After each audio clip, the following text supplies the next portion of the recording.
Welcome to Far Out Faust, everyone. I'm Faust Chicho, and today I'm sitting here with an old friend of mine. His name is Tyler Ellison.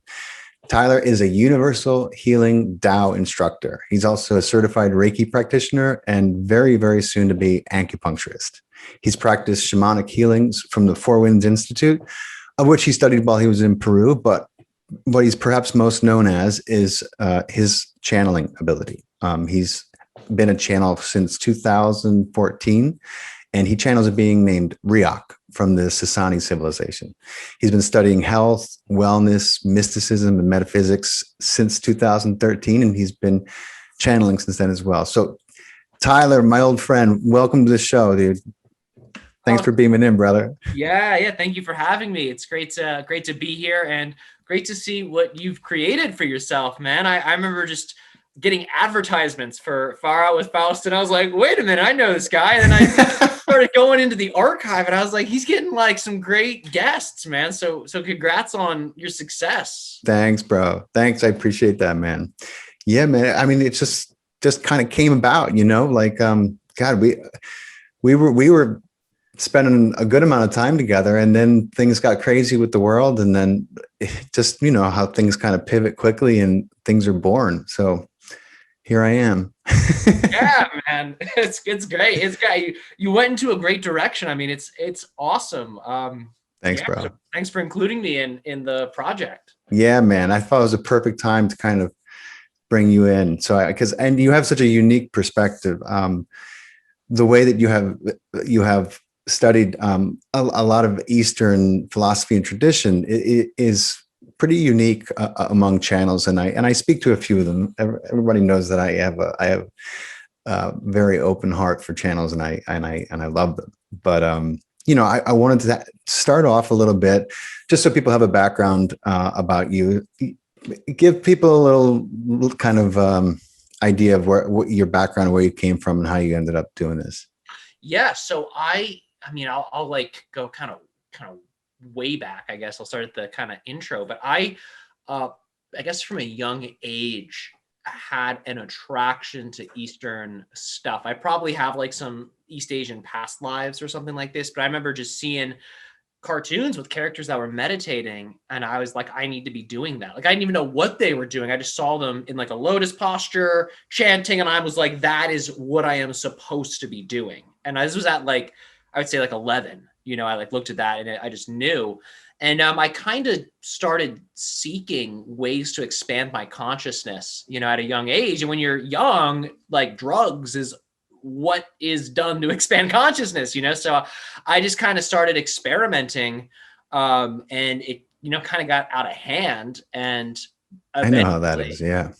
And eventually I kind of landed myself into a situation where I had to, be totally sober for like a year, just because of how crazy my lifestyle got. That was like what the universe gave to me. And it was really a gift, because I got a year to myself where I didn't really have to work. I didn't really have to do much. It was just focusing on me and healing. And during that time, this is probably 2013, I just had a whole year to really train in consciousness expansion techniques, breathing exercises, meditations, energy healing. So I just bought as many books as I could, learned as much as I could. I mean, that was pretty much my life for a year straight. And I was getting into a lot of channeled material at the time, primarily Bashar, channeled by Darryl Anka. That was a huge influence. One of my first guests, Darryl Anka. Yeah, I saw that was so exciting, man. Right. It was great. My soul brother Hunter is friends with Darryl, because Darryl has a foot in the filmmaking world, of course, as most people who know his bio know that he's also a filmmaker. And so they knew each other. Long story short, he's like, I'll just call Darryl and ask him if he'll be on, like, we're friends. I'm like, dude, fucking do it. That'd be awesome, man. It's crazy how the world works. Yeah, man. And it makes sense. Cause I think that, you've worked with me, and I know you've worked with like extraterrestrial consciousness and those types of energies in your own ways prior, and I feel like when you just spend enough time feeding energy into those worlds, they start entering into your, personal experience, man. So it's awesome that he was one of your first guests, and his material was a huge influence on me. It was actually what I think really helped me to kind of get from point A to point B, because I was in this sort of like lost seeking kind of party lifestyle to like, okay, like what is my highest path? Why am I here? What actually like is exciting to me, and what is just kind of like hedonism, and what is pleasure? Right. And I think his material really helped me to just realize that that authentic path is the most powerful path, and that anything else is going to collapse after enough time because the foundation's too weak. Right. Right. One of the things that I really enjoyed our time together is you have the same gift that Darryl does, not only when you're channeling, but also, just in conversation, in dialogue with you. You do a great job of kind of making things very understandable. And I've been so excited to do this interview. It's been on my mind for a long time. But you're navigating schedules and other things. And I wanted things to kind of be in the right order before I had you on, because I also wanted you to get more exposure, as much exposure as you can, so that people, discover you who haven't yet, because there's a lot there that can help a lot of people. So, just thrilled to have you on, man. It's awesome. Yeah, I appreciate it. It's I love seeing where these things go. So many doors get open just from audience members tuning into this stuff. So yeah, I'm open to what amazing synchronicities come from our conversation today. Cool, brother. Yeah. It definitely will be interesting. I wanted to talk to you, Tyler. You talk a little bit, and this is like more early days, but one of the things that I think is fascinating about your approach, and like, having worked with you and having done meditations guided by you, and the way that you bring in these different elements from what you've studied, including the Tao, and, like, can you talk to me a little bit about, and maybe it's a subject you haven't visited in a while, and that's cool too, but whatever you can share about Taoist astral healing, and how that collides with like shamanic cosmic healing, and these different energy healing modalities. Can you talk a little bit about that?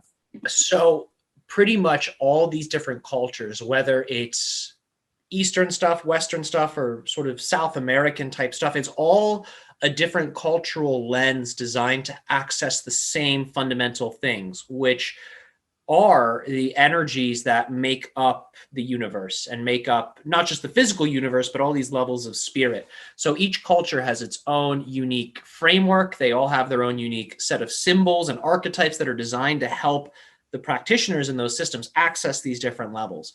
So there are many, many, many parallels I've seen between more, I guess you could say, like South American shamanism, Western magic, and then like Eastern mysticism. They all work with the directional energies. They're all about invoking, whether it be sacred animal beings or archangels, or even in the South American stuff, sacred animal beings to protect and seal in the space. There's sort of this invoking of the directional energies, the energies of nature. And I've noticed this pattern where it's like once the practitioner has gotten familiar with those directional energies, those earth energies, then their energy body has grown to be able to handle higher frequency energies such as planets and stars. And this is what I've seen in Eastern stuff. It's the same thing I've seen in Western stuff too. It's all this sort of pattern of slowly expanding yourself to realize the connections that you have to each level. So each system is very similar in that respect. But I think different systems work well for different people. Like I've, for a while, trained with the Eastern stuff, because that was kind of my exposure into, or my intro rather, into spiritual training, really was like Eastern stuff. But recently I've gotten really into like Western high magic, which is like the Sumerian stuff. Oh, and yeah. Kind of the stuff that Aleister Crowley got really into. Yeah, I have a good friend who's really into it. Yeah. It's something about it. I mean, I've been studying it for a while, and I like just started really making the practice of it a part of my life. And it just reaches levels that I've found the Eastern stuff doesn't reach. And I think part of it has to do with, I'm a Western person. Mm-hmm. I'm in the United States. So I think something about the Western high magic speaks more to my psychology. But I found through blending it, right, practicing both this and the Eastern path, there's this wild synergy that takes place. And it just makes me excited to see how these systems complement. So I hope that wasn't too long-winded. No, not at all. I was listening. I was very much attentive and listening. So I don't think it was too long at all. Okay. Yeah. One of the things that I learned, and one of the things that you helped me realize and taught me, was how important it is to, we have this, as human beings, we look up to the sky, and, it's the great unknown. And there's something so mystical about a beautiful night sky filled with stars, right? And so when you start on a spiritual path, I know for me, I was always reaching and reaching and reaching, for the stars, for this connection, this heavenly connection, right? But what I was leaving out, for a long time, until I learned to connect, was Earth, was Gaia, and one of the things I learned in my time with you was how to first connect to the Earth, and that is such a palpable, strong connection that really changed everything for me. And then, of course, when you have those roots, you can it's easier to reach up and out, when you have sturdier roots, right? I was wondering if you could talk a little bit about that. Yeah, well, there's a quote that comes to mind, and I believe this is Lao Tzu that says it, but it's embody earth and heaven will chase you. And it's that idea, right? Yin is gonna just attract yang. It's the way it is. These forces, even though they're sort of opposite forces, they draw each other in, right? They make love, essentially. That's what they are. They're opposites unifying, and that's just what they do, because they both come from the same source. So if you get really grounded, if you deeply embody the earth, if you really nourish the physical body and exercise it, you're going to begin to expand your consciousness. You're going to begin to become more open to messages from guides, to downloads, because if the physical body's weak, it's like having a vase with cracks in it. You might, you could try to bring in the higher energies, which are like water, but the water is going to come out of the cracks. And not only that, they might make the cracks bigger, right? We've all met those people. They're trying to swallow the sun, but they're still learning how to walk on earth, and it's, it burns them up. And there's sort of a real, I would say, I think danger is an all right word to use here, because, these are powerful forces, these cosmic forces. They're like stars. They're hot.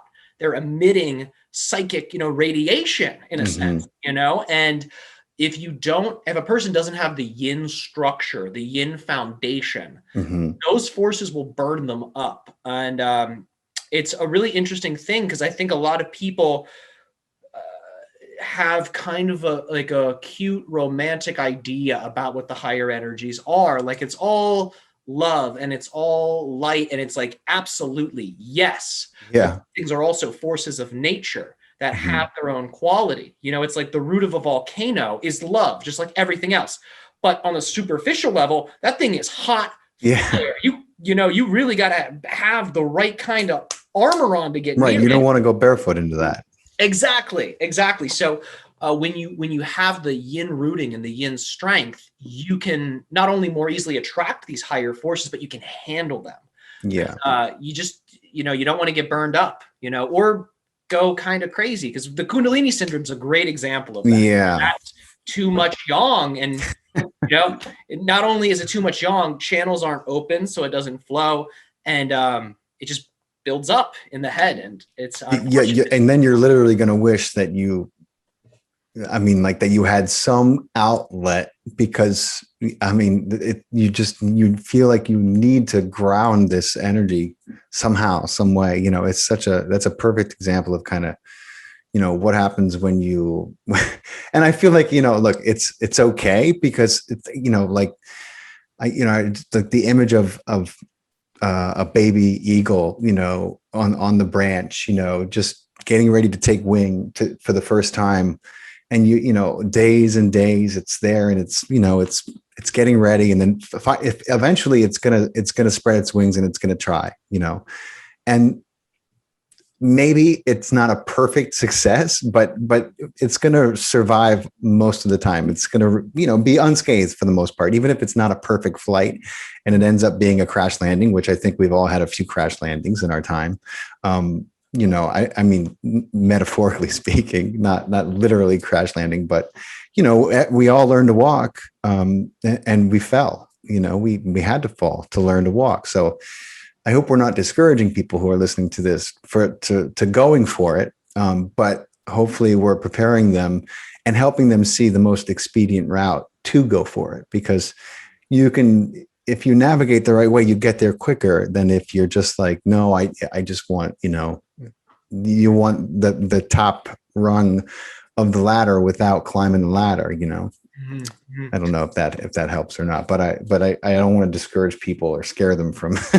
Yeah. You know, I think you're totally right about that, because not only are these processes designed to sort of safely guide you there, but they're also holistic processes that are designed to help you get glimpses of that upper level, yes, even while you're on Earth. Because when you're on Earth, you can see the stars. There's still an energy link. There's still a communion. But being on Earth and seeing the stars is different than astrally going up and gathering starlight, which is what you eventually are working up to. mm-hmm. Really live in that realm while also being here. But first you have to master being here. And that's like climbing the ladder. So it's all designed to really positively feed back into itself, thus evolving, you know, one's consciousness as they continue that upward ascension. Yes, very well put. You know, I just had a thought, and it wasn't really on the things that I wanted to talk to you about, but I just remember it had such a profound effect on me and my meditations, and to this day it's just very present in my life, especially when I'm meditating, and you know, and you taught me this, like I forgot what the exact wording for it is in the Tao, but the power of the smile and connecting the smile to like, you know, like the way that you taught me to tether it to different things. Can you talk a little bit about that and how that affects meditation?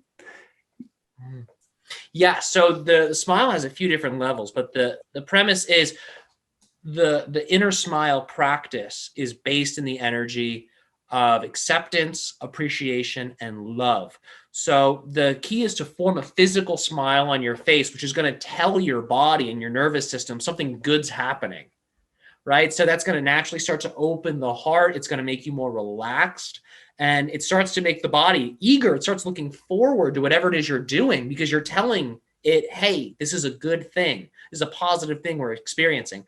The key is to also put behind that smile love, acceptance, and appreciation. So it's not like an empty smile, because if it's empty, it might actually be painful, right? You're kind of making yourself smile.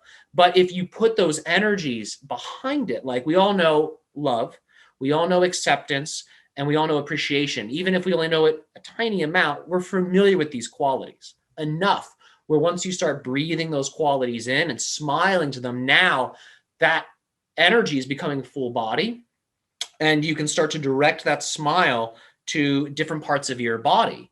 And that's going to communicate to the cells, to the organs, to begin to organize their electrical fields in a way that's based in love, which is very harmonious. So it's making positive energetic patterns within the cells, within the tissue.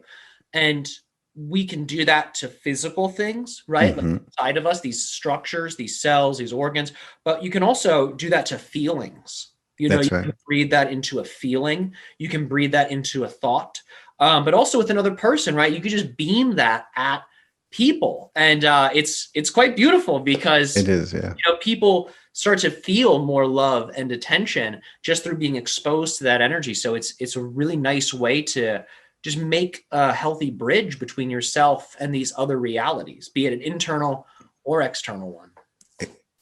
It is. It's very powerful, you know, and it reminds me of something I've been kind of revisiting lately, and the work of Dr. Emoto, who worked with the memory of water. And if you've ever seen, if you ever want to Google this and see the power of our physical emotions and how they can affect matter in the three-dimensional realm. Look up, Google Dr. Emoto and look at the water crystals. What he did was he would affect water, whether he was, playing a classical symphony and he would show, and then he would freeze the water. And of course the water remembered whether it was loved on or, but you see this beautiful, coherent, geometrical shape happening in the water.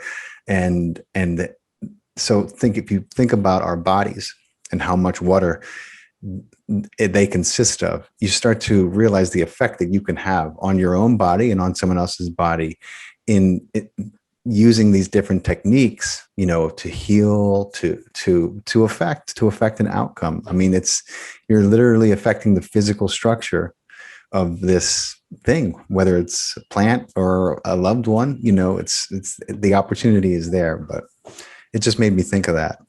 Yeah. Oh, it's so true, man. His work's so impressive and is cited by so many people. And I think it's one of those pieces of research that's so important for folks to see, because as soon as you make that connection, right? Like, I'm mostly water, and my thought is an energy that can vibrationally affect how that water patterns itself and organizes itself.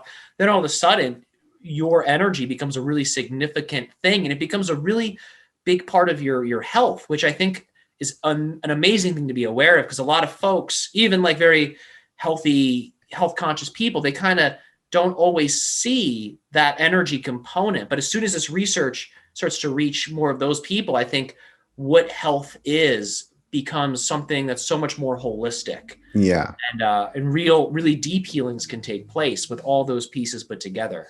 Yeah, absolutely. And, it blows my mind because I know all kinds of people, and some of the most intelligent people I know who, and so they've made the connection that the mind and the body are obviously connected, and that the emotional state of someone has the capacity to make them sick or healthy. That if a person is sad enough that that depression is going to lead to an unhealthy body, right? And they've made that connection.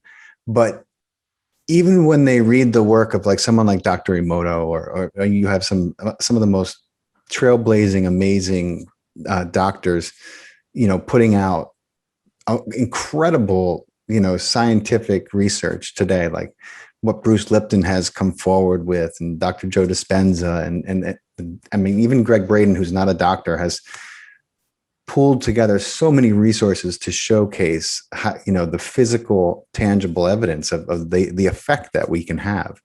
And it just kind of like, it just kind of goes right by them. They haven't quite glimpsed it yet. It's because the material world is still so dominant in their thinking. It's still like seeing to believing, whereas you learn that you have to believe to see. That's kind of the transition.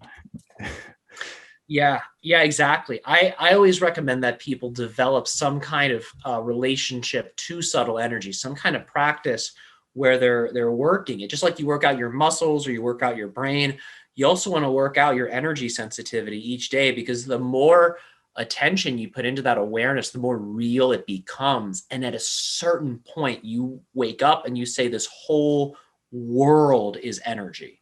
And this whole world is just as malleable as my own state of being.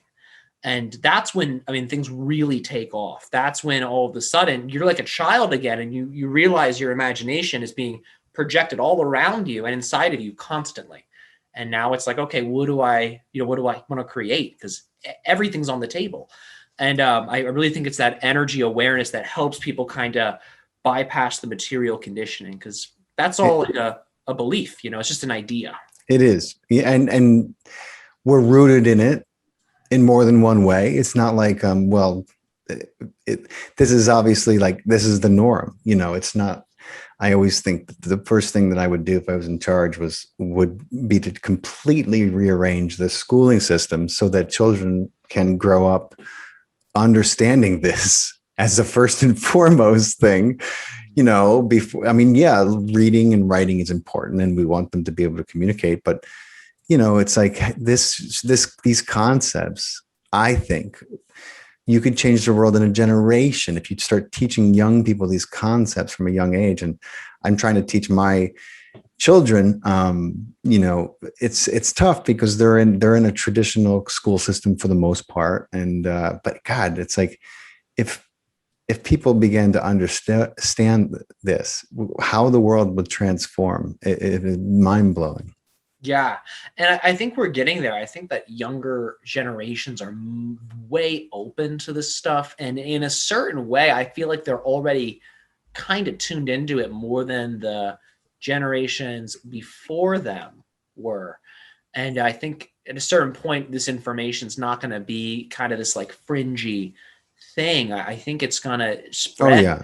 Pretty much everybody's going to begin to develop a relationship with it in some way, because there's so many ways to play with the energy. It doesn't have to be so traditional. It can be really, you could say, experimental in a certain sense and produce tremendous benefit. Look, I was talking to one of my son's friends on the playground a few weeks ago before school let out for summer, and I was telling her about my podcast, and I was telling her about my experience and kind of like my revolution, so to speak, and how I got to where I am. And she said, how do you know though? How do you know? And I said, I can tell you how you could know. I said, if you want to do like the simplest experiment, I said, get 3 bags of rice from the same shelf and make sure they're from the same date, right?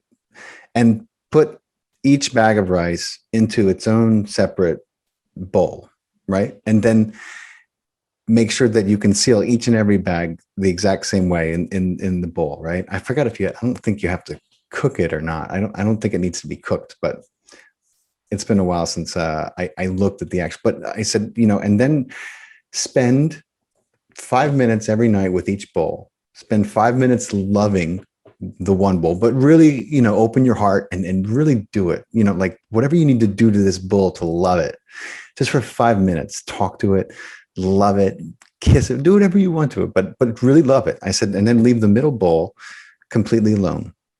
Just ignore it, but spend 5 minutes consciously ignoring it, right? And then I said, and then for that third bowl, really just let your frustration out on it and take out your anger, whatever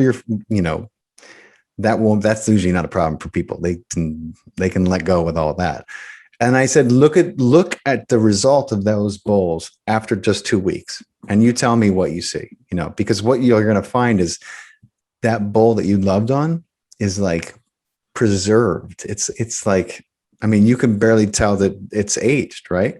Then the bowl in the middle is usually, it depends, but there's definitely, it's obvious. It's usually moldy, right? That bowl that you've been a bitch to, excuse my French, is usually covered in mold. It's decrepit. It's rancid. I mean, and just think about the effect that has. That's a bowl of rice. You know what I mean? Like, so think about our interactions with people, our interactions with our children, our spouses, our siblings. That's the kind of effect that we have on people. And I just think that if you want to understand how important this is to your life, just do that experiment. It's simple. Anyone can do it. If you can buy rice, you can do it, right? Yeah. It's crazy. Yeah, I think it's a great thing for people to practice. Honestly, I think that's for anyone who's like, yeah, I want to see. I think people should definitely go ahead and try that, because it'll just open you up to like how powerful you really are and how much your energy matters. I mean, your energy is sculpting not just your life, but you're also helping people to sculpt theirs. And it's like, you want to make a really beautiful sculpture with someone, or do you know what I mean? Exactly. A monster. It's like, no thanks. Yeah, exactly. So Tyler, you help me kind of demystify the channeling process, right? And I want to give you an opportunity to speak on that a little bit. And for anyone who's listening who has very quiet aspirations of doing this or discovering what this process is about, I want to give Tyler my highest recommendation. He's an amazing coach. He works privately with people, no matter what levels they're at. And you will connect, on some level with your higher self. And that connection is an incredible doorway to all kinds of synchronicities and things that are going to show up in your life when you start having a dialogue with your higher self. That's my experience. So for whatever it's worth, but Tyler, I want to give you a chance to talk a little bit about the kind of the mechanics of channeling and like demystify the process for people who may be listening. Sure. So channeling is something that everyone does. It doesn't have to be with an entity. It doesn't have to be with a spirit. It's really an altered state where time sort of dilates. And that means you're not really noticing the passage of time. You're sort of acting in the moment. And your sense of self has sort of dissolved and also expanded to include more of the reality. So this happens with athletes all the time, right? They're like in the zone. They're able to sink these amazing shots if they're doing basketball or something like that. It also happens with actors, musicians. I think people who do music understand it really, really well because it's such a vibrational performance and art form. And especially if you're playing in front of people, it's like you and the audience are kind of feeding each other back and forth, and your sense of self has expanded to include your instrument, your body, the song, the people, everything, and really it's something that everyone does and everyone can do. The channeling of an entity or the channeling of the higher self is something that is a little bit just like learning to channel, music, right? It requires a little bit of practice. You have to know how to use the instrument. You got to know how to take care of the instrument. You got to know the nature of the song. It's the same thing with channeling your higher self or another entity. You have to understand the being. You have to understand their energy, and you have to tune your instrument to be able to play them like music. And it's really a matter of like attracts like. So as you start to tune your instrument, as you start to build up more and more positive energy, as you open up your channels, energetically speaking, now you're starting to, without even going into the state, you're starting to become a match for the guide. In a sense, you're starting to live a life that's based in the same energy that the guide is made of. This energy of love, compassion, openness, flow. And at a certain point, you are embodying those qualities so much that using your imagination, you can really easily start to connect to these other beings. And you just start to breathe their energy, breathe their essence into you. And that's just another way to go into deeper resonance with them. And then at a certain point, that energy link has gotten so strong, you can start to translate their energy into concepts, into words. And it's really fascinating because one of the guides I channel, Riok, he says that sometimes he's not even giving specific information at all. He's just pulsating energy. And then that energy is being translated by me as the synchronistic answer the client is looking for. Yeah. And yeah, that's how I understand it personally. That's incredible. I mean, you've just put into words something that I experienced, on a few occasions, and it's so well put. I never thought about that. It's like that's kind of what's happening. I mean, you're plugged into this energy, right? And I feel like that happens probably with a lot of channels and different modalities of channeling. So that's just an awesome insight that you shared. Oh, thank you. Yeah. So I mean, like, what I love about this is you can't fail in this. If you kind of get over your, if you lose this idea of like, oh, I don't know if I'm any good, or what if I'm no good, or you get rid of all those ideas if this is of interest to you, in any capacity. I mean, like, some of the most remarkable works that I've been exposed to have come from, people just surrendering and opening up to this. I mean, I'm a huge fan of Neil Donald Walsh, and he literally wrote an angry letter to God, like picked up his pencil, his last pencil, and wrote on a legal pad, like, it was basically a paragraph, like how can everything be so completely out of alignment in my life? And then when he went to pull his hand back, it wouldn't come back, and it started to write a response. Now, if he had fought that response, if he had started to judge it or critique it, he wouldn't have ended up with this amazing dialogue that he shared with the world. But he just kind of surrendered to it and started to read what he was writing, right? And so there's a bit of surrender involved in this process, and trust, right? And Tyler, you definitely, I would love for you to talk a little bit about the amount of trust that you kind of have to come into in order to be able to channel. And also, I personally, I think that to find your greatest joy and to be as, the greatest expression of yourself that you came here to be, you have to surrender to the heart's intuition in a way that maybe you haven't been doing already, but there's a lot of trust and surrender involved. And that's another thing that I learned a lot about working with you. I would love for you to talk about it.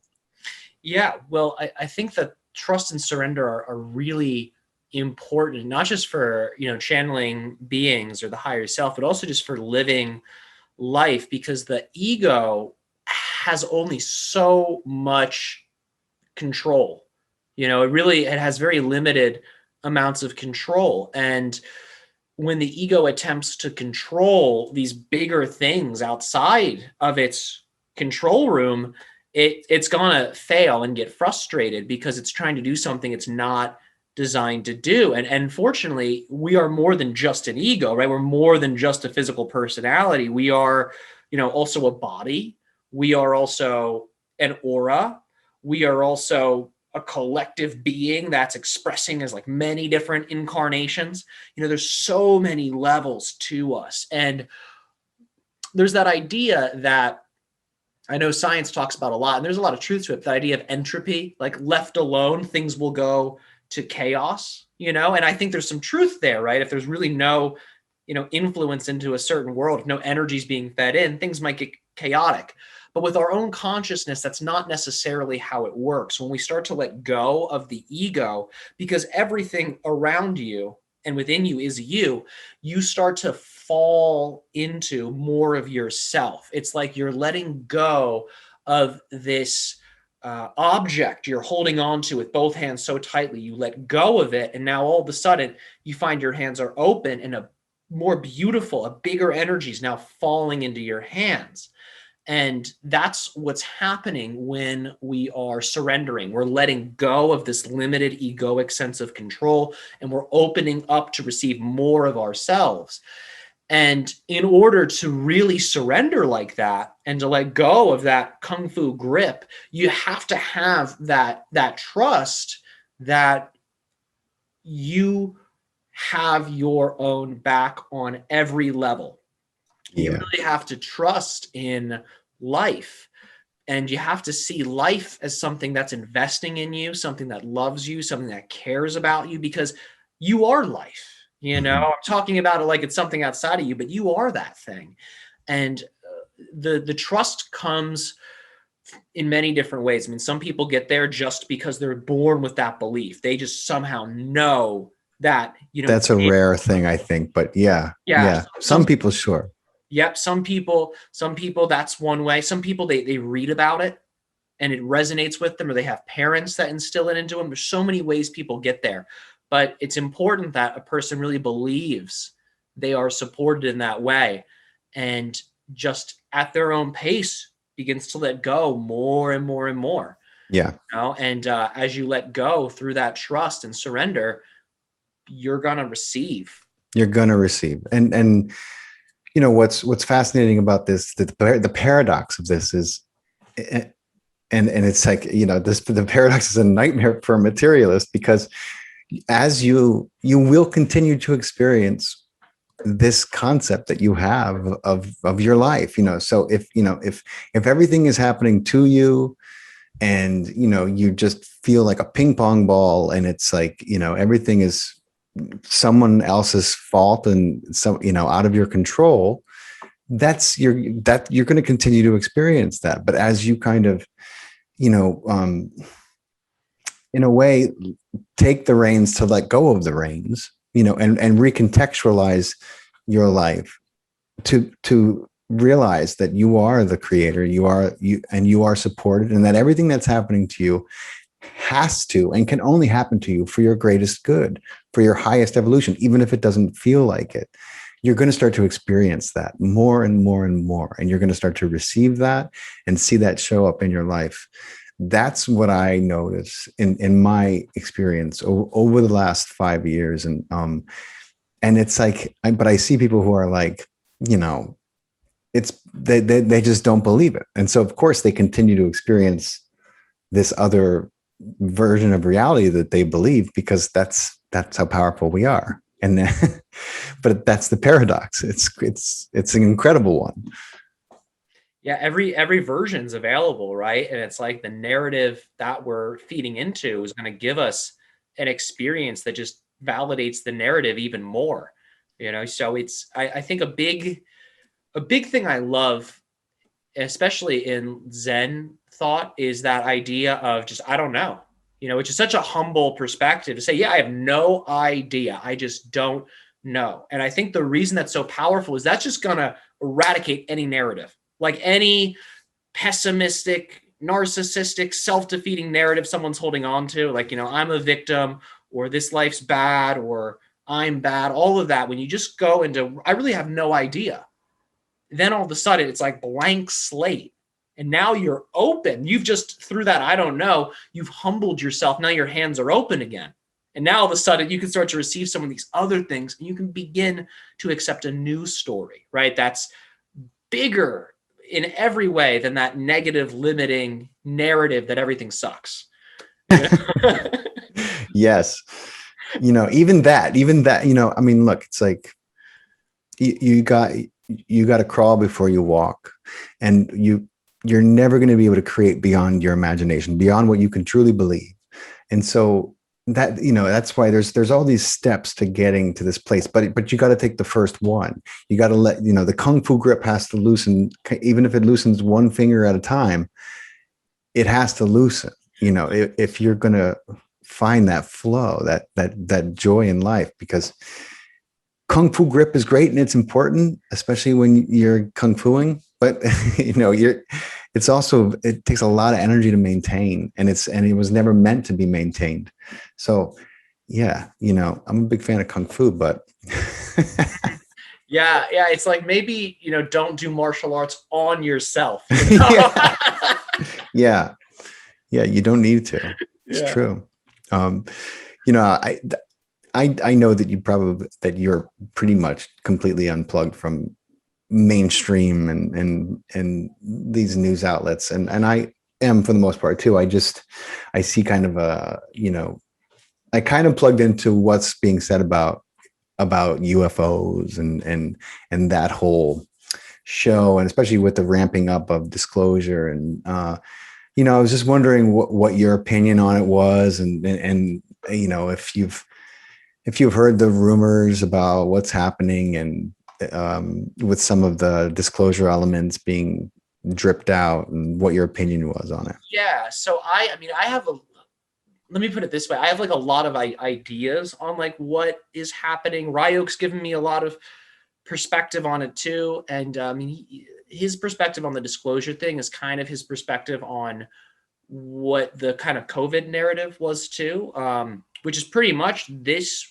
process right now, where there's all these different points of view coming together, sort of represent what he calls parallel reality convergence points, where right now we're kind of bringing all of these narratives together so everyone can look at them, and then people, based off their beliefs and energy, are going to align with a specific narrative representing a very specific, unique reality.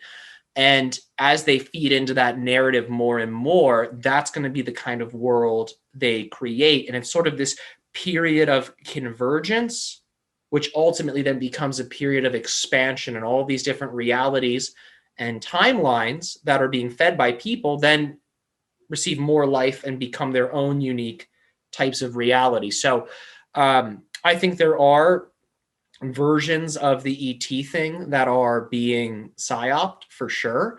I think there are versions of the ET thing that are like super love based and are some of the most healing experiences humanity has yet to experience. And I think there are some realities too where contact like doesn't happen. You know, it's just kind of a weird phenomenon. We don't know what it is. And all these kind of narratives are sort of coming together all at once. And now people are in a position where they get to really decide for themselves what they want this thing to be. And I think that's what they'll get. For me, I mean, I see this contact thing and this ET disclosure thing really as a side effect of our species consciousness expanding into stars. You know, we're becoming more cosmic because we're awakening to ourselves in a greater way. And I think these beings show up when humanity starts to get to that level.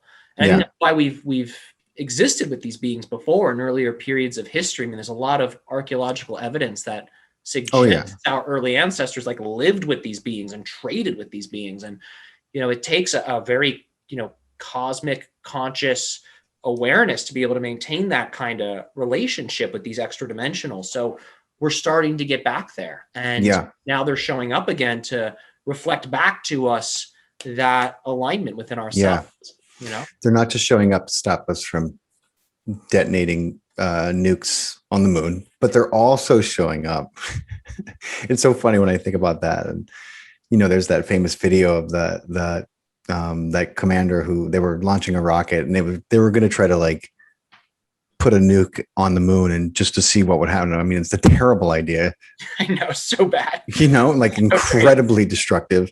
And of course it was prevented, but you know, and they have this awesome video of the UFO kind of just, you know, showing up on this part of as the rocket goes up in like super slow-mo with the pillar of smoke, and the ship shows up as like, you see a little laser, just, it's like all in milliseconds, bam, bam, bam. And then the rocket goes, girl. I was like, yeah, well, because you can let the kids play in the playground. That's fine. You can be a hands-off parent, but when the kids get a hold of something that they can hurt everything else with, you gotta kind of take it away from them. Exactly. You can't let them do something because they don't know better. They don't know. I mean, and just like a child, we're such a young species. We don't grasp the consequences of our actions. So, you know, setting off a nuke on the moon, that sounds like a great science experiment, but you don't realize that you're tearing a hole into, you know, a multi-dimensional universe because we're so young. We don't see that yet. So when I kind of explain humanity to my children, I always remind them that we are a young species in this galaxy, and we've as far as we've come in a short amount of time, we're like one of those kids who's like, you know, 4 years old, but looks like a 7-year-old almost, and is like running around the 7-year-olds, but doesn't have the maturity to kind of get along with everyone. So that's kind of like where we're at as a species, I tell them, and they laugh their little butts off at that because they understand that,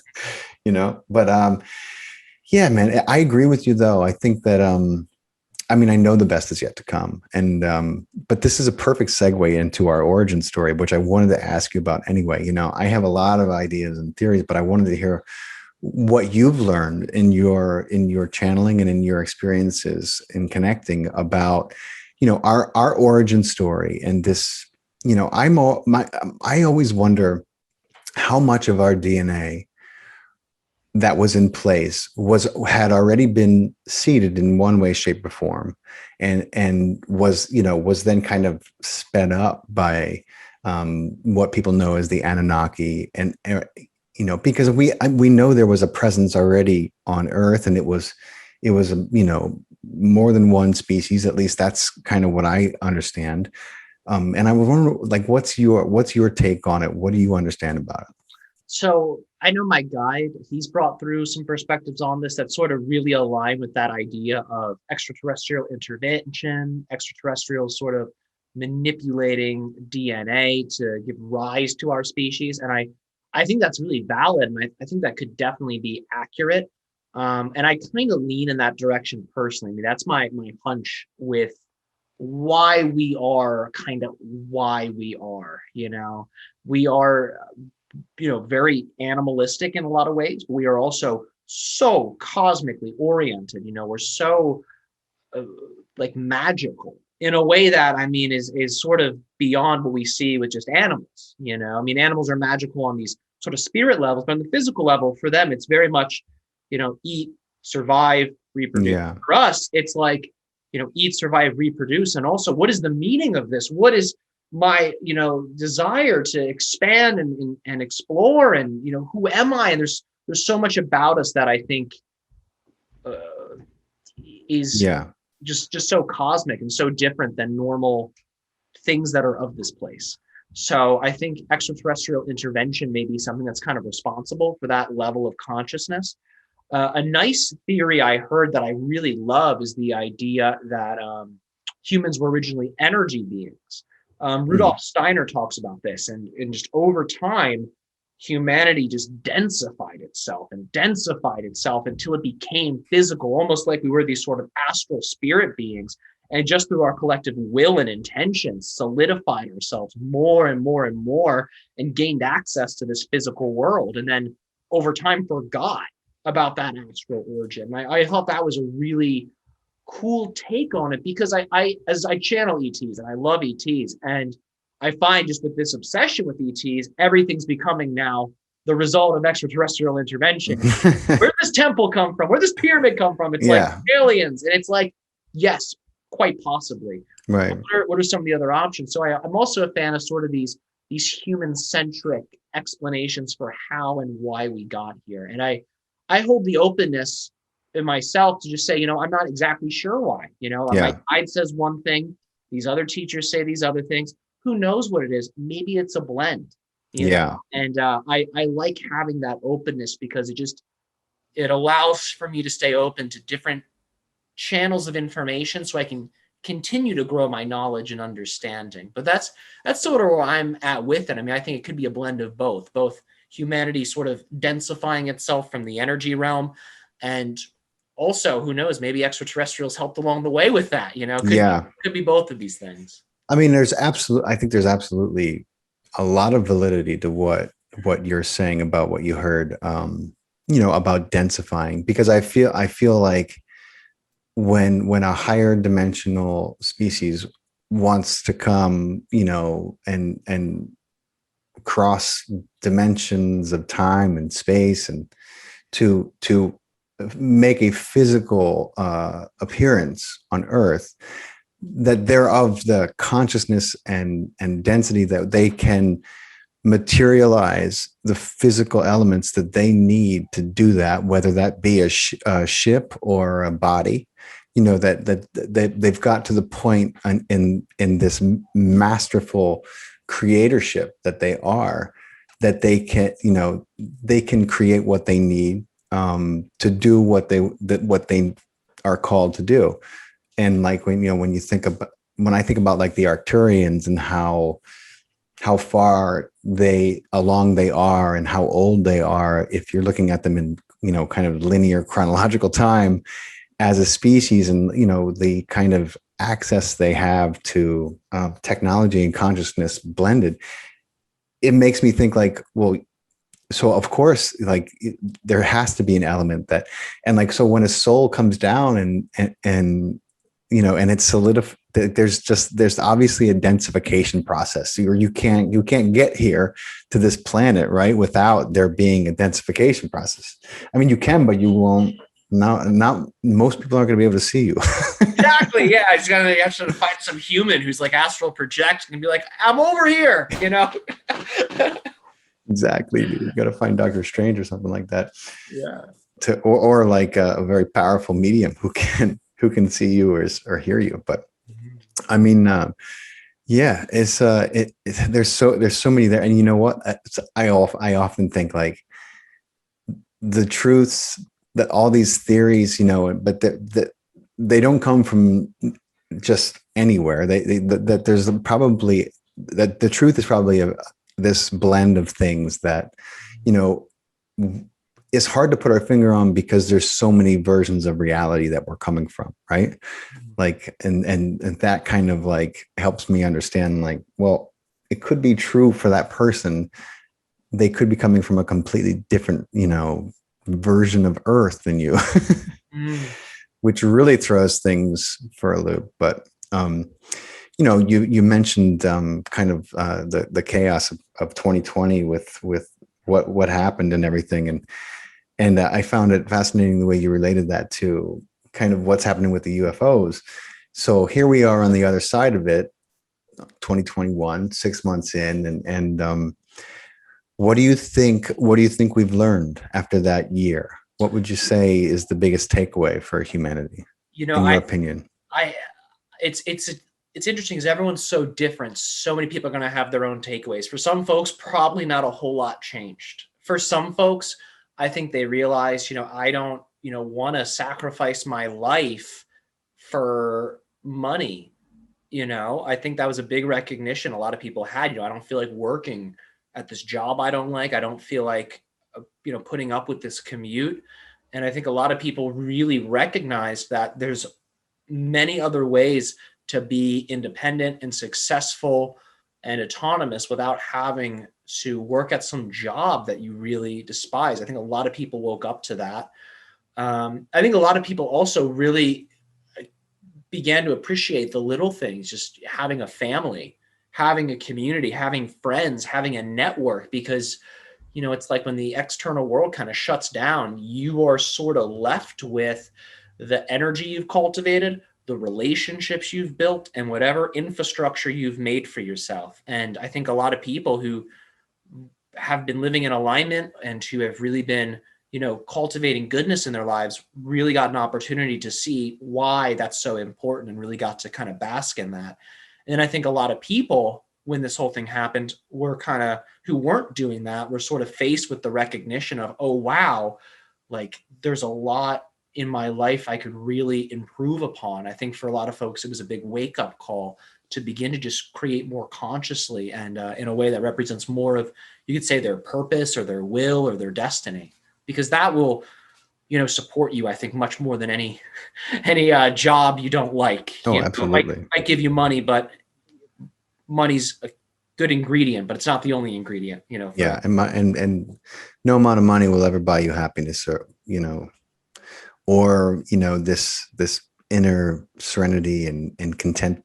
You're not going to be content because, you may be more secure, which, don't get me wrong, that is not something that can be taken lightly. There is absolutely something to knowing, and most people I know are not, in a state where they're not quite sure where their next meal is going to come from. That's a different state of survival that I think a lot of people, there are a lot of people in the United States, as crazy as it is, with the amount of wealth and resources and like food that we have, that worry about this. And that's something that as a society, at some point, we really need to address, because we can have all the technology in the world, we can have all the understanding in the world, but we haven't used that to develop a system where we can make sure that there's not a single child going to bed hungry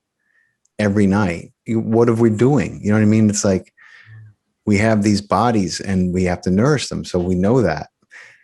Those are the kind of questions that I'm like, that I'm pondering, and like, wishing that more people who are in a political place could start to really look at the systems in place and why they aren't serving everyone. Yeah. That might be a different podcast though. Oh, it's so important though, man. And this ties in with the ET contact thing, because like I was saying before, I feel that these beings show up as a side effect of us really aligning with that cosmic, energy. And a big part of aligning with cosmic energy is dissolving your sense of I and becoming more of like an us or a we. because we are these people that are starving, right? We are also them, just as we are these politicians and all that. We are these other people, literally. Like, they are of the same source. And a big part of ET contact, I think, is really looking at things like an ET being would, which is recognizing like we're not really separate. That's just kind of the game we're playing. So if we can come together and build these infrastructures of support and love, not just our personal dreams will contribute, everybody's will, because it's that hierarchy of needs, right? If everybody has the income, everybody has the food, the shelter, the water, the community, now the platform's in place, and the only thing keeping you from your destiny is your decision to now act upon it. Everything's met. And when everything's met, I mean, every human character can come online. There's a lot of characters right now that are pretending to be another character. Right. So their destiny's not getting fulfilled. So there's sort of this void, in the human story, because the person hasn't had the opportunity to really step up to their destiny. But when those needs are met, all they got to do is make that choice. And like, everything starts to work like clockwork. Yeah. The story just expands. It's so well said. So well said, Tyler. And I agree wholeheartedly. It's like to take someone who is in a state of survival, and that's a biological state of survival, is a very difficult state to create from. And I know that most people who hear this are not operating this, but maybe someone who is, and you see people who, why some people end up repeat offenders and are branded as criminals and do things. When you're in a state of survival, you're going to do things that others look at like that's crazy, but you're not the one who is living with nothing. So it's hard for people to understand. And there's also a lot of self-destructive behavior that goes with unhealed trauma and all this. But I think that absolutely, if we can create an environment where at least at the very basic level, the survival needs are being met across the board and allow people to try to flourish, that would be a huge step for humanity, for our evolution. Because can you imagine if it's the survival genes that make us selfish? I say genes, it's the programs, it's the survival programs that literally make us selfish. I don't just mean like that person's a dick. Maybe that person's a dick, but that's because all the blood in the frontal lobe has receded, because they're in this state of like, I got to watch out for me and mine and fuck everyone else. That's what stress and survival programs make you feel like. And that's why we get tunnel vision when we're in that state. And we're like, I don't have time for this. I have to do this. And that's what stress does, literally, physiologically. Right. So take that away, and the world's a different place. Just that, right? I mean, I live in New York City. There's a lot of people here, and you know what? It's kind of like it's a bit tempered from the pandemic, because there's less offices, and like less people have to go to work right now, at least. So, but you see people every day in this state of like, I'm late. I'm like. And they're so stressed out. They're going into some office job, which they don't like. They're late for, and they're fucking ready to bite your head off because somehow you're going to slow them down by a second. And it's crazy, but that's how the state of mind some people are in. It's so unhealthy. Yeah, it's so true, man. I mean, there's so many side effects of a culture that's based in that. I mean, mental illness is huge, especially in relationship to schizophrenia. There's so many illnesses, schizophrenia included, that are more present in the developed Western world just because of that unnaturalistic lifestyle, right? It's not like you see a bunch of animals racing each other to the fruit tree and they're like throwing each other off the tree. It's like there's really enough to go around if the resources are used in a way that is responsible and is based in compassion. There's more than enough to go around. And I think we're going to see that in our lifetime. I really do. I feel everything will change in a way that I don't think is going to be this weird dystopian, communist, fear-based reality so many people Right. are scared of. I think there's going to be something really utopian that we give rise to, because everyone's ready for that, Yeah. I don't think there's people here that are like, oh no, I don't want utopia for everyone. Like, who's saying that, right? Like, Yeah. It's so true, man. It's like who is like, no, I don't want all the children of the earth to be taken care of. No, fuck that. Like, yeah, who says that? I mean, like, it's got to be something that even the most hardened among us can say, yeah, okay, sure, why not? But then the question becomes, how do we get from the place we're at to so many people kind of creating from a past experience that comes from trauma and kind of replicating that in one way, shape, or form? It's like, I just wish we could, and I know you can't literally bypass that, because that's the journey. That's what we're here to do, is to integrate and to heal that and recognize that, so we can create new. And I've kind of just been on this ancestral healing, a lot lately, and talking about it.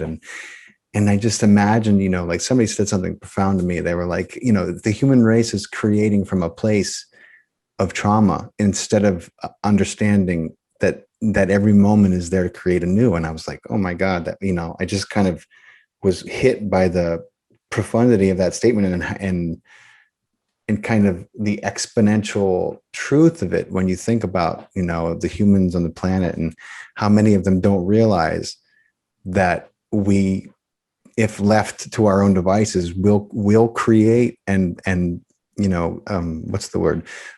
Propel future experiences from what has already happened to us. It's kind of our nature. Those are our programs. And I was just like, wow, I was kind of blown away by that statement. yeah. And it's really interesting. I think of, Terence McKenna in a sense, because I think of the shaman as sort of the outlier to that pattern of patterns, right? So many people, it's like, let's just repeat and repeat and repeat. And I think of the artist or the shaman being the person that's like, hold on, there's like something new that wants to be born and wants to come in, and I'm going to be the channel for that. And then, we have these beautiful visionaries that then give rise to these manifestations. So those that are repeating these traumas can then look at the manifestation and say, hold on, wait a minute, there's like so much more going on. And it starts to initiate this sort of local awakening that can become an entire movement. And, it's really it's just beautiful to see how the life and the universe kind of has that fail-safe built in, where it's like, okay, if people become too ingrained, let's make sure we have a few really like, kind of like eccentric folks who can help, the rest of them to just sort of slow down and say, oh, wait a minute, there's like, more here. And Yeah. it's nice to kind of be a part of that in a way. I feel that's, at least in my own life, kind of the Yeah. role I don't know if I've become it, or I've sort of fallen into it, or I've chosen it, but I feel I represent that, at least to myself, that Yeah. archetype of, hey, like, but what else is there, Right. No, it's true. And it's one of the most profound things about the shaman archetype, the medicine man. I mean, this dates back, I had but I was speaking to a very profoundly gifted psychic and medium, and she was telling me, and it just came as no surprise whatsoever. I had like these visions of this, but I didn't really know what they were. But she was telling me that one of my past lives, I was a Mayan. I was a medicine man, and from the Mayans, and there's nothing about that surprised me. I had this weird sense of that. I've had dreams, and so I just, I mean, people call me Dr. Faust, and I'm like, not for the right reasons, but you know what I'm saying? Like, it's like, I just feel like akin to that. And and I feel like the calling is there for people, and you don't have to do anything except embody this, this kind of belief. And it's not because it's better than anyone else's. It's just because I think that there's more joy in it, and you can experience more of your dreams in it. Don't do it because it's superior. Try it out, because because it could just lead to a happier life. And that's what we're here for, I think. Yeah. It's so beautiful because it's the path of the shaman, I think, has built into it pain. I think that's a real part of it because the shaman's the healer, right? The shaman's the medicine person, right? And if there's no pain, you don't need medicine, right? There's no sickness, you don't need medicine. So it's interesting because the shaman, I think, is born out of suffering. And it's that sort of intelligence within all of us that says on some level, this suffering is from imbalance. And if I can find a way to create this balance and harmony within myself, the suffering will dissipate. And I think that's what that intelligence, that knowledge is kind of what begins to awaken within someone that then inspires them to begin to walk that path. And then it's like, whoa, okay, I can, transform myself and I can make myself happy and harmonious. Then all of a sudden you learn how to assist others in doing that same thing. Yeah. It's the healing path is so beautiful, and it's so needed right now for our world, I think. Yeah. And it's so many people came from, even a physical injury that, shook them, or if, and found a way to heal that. And then, it's like, as above, so below. You really can't, most of the time you can't get away with, healing yourself on that kind of level, the physical body, without spiritually mending things as well. Because you see, I think of like Dr. Joe Dispenza and how he went from like being hit with it by an SUV. He was run over and dragged for like, it was like a nightmare. And then was like basically laid out, paralyzed for the most part. His back was in shambles and there was bones everywhere. And they were going to try to do this operation, but he opted out of the operation and he went to work on himself, even with what little knowledge he knew when he was that young. And it took him, I think, like 12 weeks to kind of put things back in place, but he did without surgery, and he's very flexible. I've seen him dance a lot. He's doing great. I don't know how old he is now, but an incredible guy. And it all came from this injury, which he sustained, this horrible injury. He was conscious the whole time he was being dragged by this SUV. And he talks about it. Like, he remembers seeing people's faces, like looking at him, and they were like aghast, of course. And he was like, it was so hard to get over that while I was trying to heal. He's like, I kept seeing that. He's like, and that's when he started to tie together our tendency to be addicted, because when the body's in stress, we start taking these snapshots, right? And we remember them and then we replay them, right?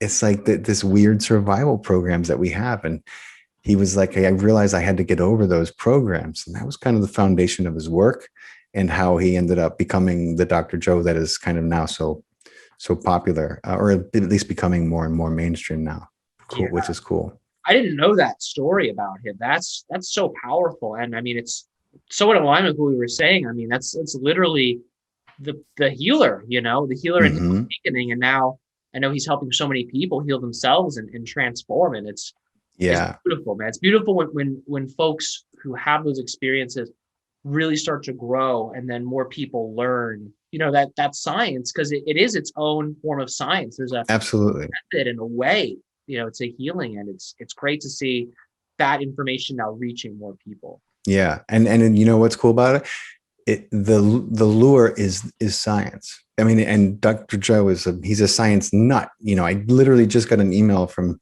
his staff, and they're like, we're doing another, science. They're publishing something in science in like either one of the journals.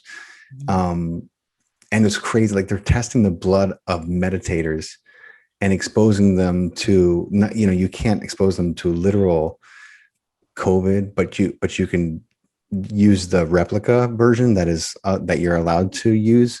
Mm-hmm. And the findings that they're seeing is remarkable. Like the blood of the meditators, the people specifically doing, his meditations, is like fucking virtually impervious to this, and what they consider to be this thing. And and so they're making moves and they're going to publish this, but it's like it's you don't realize the kind of fortification that comes from a healthy spirit, and this and how it affects the body. It's a profound effect. It's not a little thing. I'm really happy to know they're doing it, because it's about time, I think, that these natural energy scientists now have their voices and methods heard, because we all know the Western approach. I mean, we all know that. We know the protocols, and it's all based in you need something outside of you to be safe, to be healthy, to be well. And in a certain sense, like, yes, you need water, you need food, air, but the body in and of itself is medicine. It is in and of itself a channel of life. Life is flowing through all of us, and if you know how to assist that life force in moving in really balanced ways, that force is literally anti-decay. It is. It preserves you, and it doesn't just preserve you, it preserves you in a way that's based in integrity. So what is weak will die, but what is healthy and aligned will grow, which is exactly what we're designed for. That's what our immune system is for, right? Let go of the things that are harmful, be it like a cell in the body or an external pathogen, and embrace the energies that are life-giving. And that's, what the life force is designed to do. It amplifies those things. And it's powerful, man. It's so cool. He's doing that. Yeah. I mean, I was like ready to jump off my chair when I was at a retreat when he was showing us how, how they wanted to do this, but they had taken blood from a bunch of meditators from a workshop right before the pandemic hit. And so they were like, one of the people they were working with had like this stroke of genius and was just like, what if we just use that blood and and then exposed it and everyone was like, oh my God, that's brilliant. Why do we think of that? So exciting to see. It's got to catch up, eventually it has to catch up. And then as it does, the understanding that a lot of people who are considered fringe and pseudoscience, is going to become the more accepted norm, because right now we kind of have a fundamental misunderstanding of how the body thrives and how it works, because we have a system in place that is very tailored to treat the symptoms of illness and not promote the healing of them or the cures of them. And that's for monetary reasons more so than anything else. And so I think more people are aware of that than ever before. That's one of the results, I think, of last year, which is, I look at if things are going to evolve, then people have to become aware of the things that are in place that are keeping us from taking that next step as the awesome galactic race of beings that we are. So that's a good thing. But I wanted to ask you this. Excited about your answer too. Let's say, I love asking this question, dude. So let's say that you were passing some spacefaring folk on a craft, right? And they were like, wait, roll down your window, because on this spacecraft you have to roll it down. Yeah. No, but if they were like, wait, and they asked you, what can we, and like, is it safe to go down there? What should we expect? What would you tell them that they need to understand about the human race right now? I would say first, you want to go find indigenous humans that, aren't going to be terrified of you. Start making contact with them first. Then pay attention for like kind of new agey people. Start making contact with them first, and let those two groups kind of spread the knowledge a little bit and disseminate that positive narrative about your agenda and your people. And as that begins to spread, you can begin to bring your crafts closer and closer to mainstream society. But for right now, just kind of flirt with mainstream society, you know, don't get too close. Yeah. Some of them are armed. Okay, we're over here, and just give it a few years, let that information really digest and process, and then get closer and closer and closer. And, you know, the people will write books about you, and they'll make shows about you, they'll write music about you, and they'll fall in love with you. They'll want more of you. Yeah. And then just keep getting closer as humanity falls in love with you more and more. I love that. Yeah. Yeah, because it's really us falling in love with ourselves, you know, and that's going to just naturally extend to these beings as we do that more. And yeah, great question, man. That's a really nice. Oh, thank you. I've never thought about that before, but that's what I would probably tell them. You know, no, that's, you know, and it's I get it. I asked kind of, you know, I make variations on the question, but I wanted to ask it in that way to you, and I'm so glad I did, because your answer was very not only practical and literal, but it, you know, I think it's like, you know, so kind of right on par with what's happening right now with all these sightings, and some people saying they're one thing, other people saying they're other things. But yeah, it's a great answer too. Thank you. Yeah, totally. So here's another one that I love. But let's say you were leaving on a spacecraft, and before you left, you had this godlike, I use air quotes. My 7-year-old learned what air quotes are, but he just learned to, I say that when what I mean is we'll say something to him like, did you really brush your teeth? Or did you just go in the other room and hide? He's like, I actually brushed my teeth. I didn't just go in there and hide. And he'll make air quotes. I'm like, why did you put that word in air quotes, man? And he's just like, you know, he just loves using them now. So he's always cracking me up with them. But you know, let's say you were leaving on a spacecraft, but you had a godlike ability to whisper into the ears of every human being on the planet, and you could plant a seed for them that could take root and might just change the world. What would you say? What seed would you plant? Wow, one message to whisper into the ear of the collective. That's a really good question. What would I say, man? I'm doing my best to not sound like cliche as heck, you know, thinking of this, because it's like, be here now. But it's like, I want to say something that will hit people, but I think I would just say, like, spend 20 minutes every day just breathing. You know, breathe and smile. Honestly, I'm gonna kind of embody what I do, right? Breathe and smile to yourself for like 20 minutes every day while you're laying in bed or at night, but just prioritize that basic level of self-love, because if you can love yourself, then it's not as big of a challenge to love the things you see in other people and to love other people. So I would really just because it's one thing to tell people to love themselves, and I'm absolutely about that message. But I think the issue is people sometimes literally are so scattered, they just don't know how to do that. So I would want to also kind of give like a little method in there. It's like smile and breathe into your body. Just that's a good practice. Yeah. And it's good advice. Standalone advice. Smile and breathe. You know. Yeah. Especially when you're in the thick of it, even more of a reason to just take a step back and breathe and smile, because we have a saying in acting that has saved me many times, and that is, with each breath comes salvation, you know, because we tend to hold our breaths when we get in trouble, right? And the moment you breathe, it's like, oh, okay, I can think, I can do all these things now that I'm breathing again, right? Yeah. So it's great. It's a great answer, Tyler. Thank you for that quote, man. I like that quote, because it's so true, man. It's like the scared animal just doesn't breathe, you know, it freezes. And yeah, man, we can literally get to shift out of the reality of being like frightened, you know, deer in headlights. Yeah. And, right. Galactic citizens, you know? Absolutely. Absolutely, bro. Hey, this has been awesome, Tyler. I'm so glad that we got a chance to do this, bro. And it's great having you on. I really appreciate your time, man.